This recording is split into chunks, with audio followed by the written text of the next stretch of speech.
আমি তন্নিষ্ঠা রয়েছি এবং আমার সঙ্গে রয়েছে লিমা। লিমা, এই মুহূর্তে মেদিনীপুর মেডিকেলের দিকে আমাদের নজর রাখতেই হচ্ছে, কারণ সেখানে স্যালাইন নিয়ে বিতর্ক হচ্ছে এবং সেই মেদিনীপুর মেডিকেলের প্রসূতি মৃত্যুর তদন্তে এবার সিআইডি ডিএসপির নেতৃত্বে মেদিনীপুরে সিআইডি টিম সিসিটিভি ফুটেজ, ওটি রেজিস্টার থেকে চিকিৎসা নথি খতিয়ে দেখছেন গোয়েন্দারা, এমনটাই তথ্য আমরা পাচ্ছি। মেদিনীপুর মেডিকেলে তদন্তে সিআইডি টিম এবং নজরে রয়েছে সিসিটিভি ফুটেজও। আরো একটি দল গেল তমলুকের রিজার্ভ স্টোরে, অর্থাৎ গোটা বিষয়টা খতিয়ে দেখা হচ্ছে, নেপথ্যে কার স্বার্থ জড়িয়ে রয়েছে খতিয়ে দেখা হচ্ছে গোটা বিষয়। সুশোভন আমাদের প্রতিনিধি আমাদের সঙ্গে রয়েছেন, সরাসরি সুশোভনের সঙ্গে কথা বলি। সুশোভন, সিআইডির কটা টিম গিয়ে পৌঁছেছে, তারা কোথায় কোথায় যাচ্ছে এবং তাদের নজরে কোন কোন বিষয়গুলো থাকছে?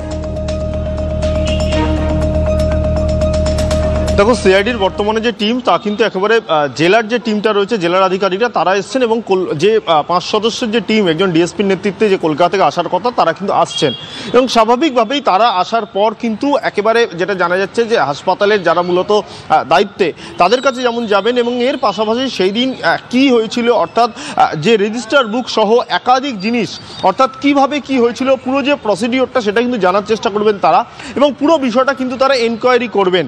এবং এই মুহূর্তে জেলার যে যারা সদস্যরা এসছেন আধিকারিকরা সিআইডি, তারা কিন্তু এই মুহূর্তে যে সুপার অফিসের সামনে তারা রয়েছেন এবং তারা কিন্তু পুরো বিষয়টা বর্তমানে দেখছেন। এবং অন্যদিকে কলকাতার যে ডিএসপির নেতৃত্বে যে 5 জনের যে দল আসবেন সেই দল কিন্তু মূলত একদিকে যেমন যেটা জানা যাচ্ছে যে সুপার এবং প্রিন্সিপাল উভয়ের সঙ্গে কথা বলতে পারেন এবং তারা কতটা এই বিষয়ে অবগত, এবং তারপর যে স্টোর রয়েছে মেডিকেল স্টোর, সেই স্টোরে মূলত এই যে স্যালাইন আডেল স্যালাইন সেটা কতটা রয়েছে এবং সেটা কোন সময় কিভাবে দেওয়া হয়েছিল, সেখানে যারা এই যে অপারেশন হয়েছিল সেখানে কারা কারা করেছিল, অর্থাৎ সার্বিক বিষয় পুরো বিষয়টা কিন্তু এনকোয়ারি করা হবে এবং পুরো বিষয়টা জানার চেষ্টা করবেন সিআইডির এই টিম। এবং কলকাতা থেকে এই টিম এসে মূলত কাদের কাদের সঙ্গে কথা বলেন, কি কি তথ্য সংগ্রহ করেন এবং কতক্ষণ থাকেন, নিঃসন্দেহে তা দেখার এবং নিঃসন্দেহে গুরুত্বপূর্ণ। এবং কলকাতা টিম আসার জন্য কিন্তু যেহেতু একদিকে প্রিন্সিপাল অন্যদিকে সুপার তারাও অপেক্ষারত। একদম, অবশ্যই সুশোভন আমাদের গোটা বিষয়টা নজর থাকবে, তুমি আমাদের সঙ্গে থাকো। গতকাল মুখ্য সচিব মনোজ পান্থ তিনি কি জানান শোনাবো আপনাদের। আমরা administrative inquiry report, preliminary report 2 দিন জন্য বলেছিলাম, 2 দিনের মধ্যে পেয়েছি। আরও 3 দিনের মধ্যে আমরা বলেছি ডিটেল রিপোর্ট ডিপার্টমেন্ট থেকে আসবে, 3 দিনের মধ্যে রিপোর্ট আসবে। এবং সিআইডিকে আজকে যেহেতু আমরা বলছি, তো আমরা আশা করছি ওরাও শীঘ্রই আমাদেরকে রিপোর্ট দেবে, ওটাও আমরা রিভিউ করব। আমরা কোনো নেগলিজেন্স বরদাস্ত করব না, এটা পরিষ্কার নির্দেশ দেওয়া হয়েছে।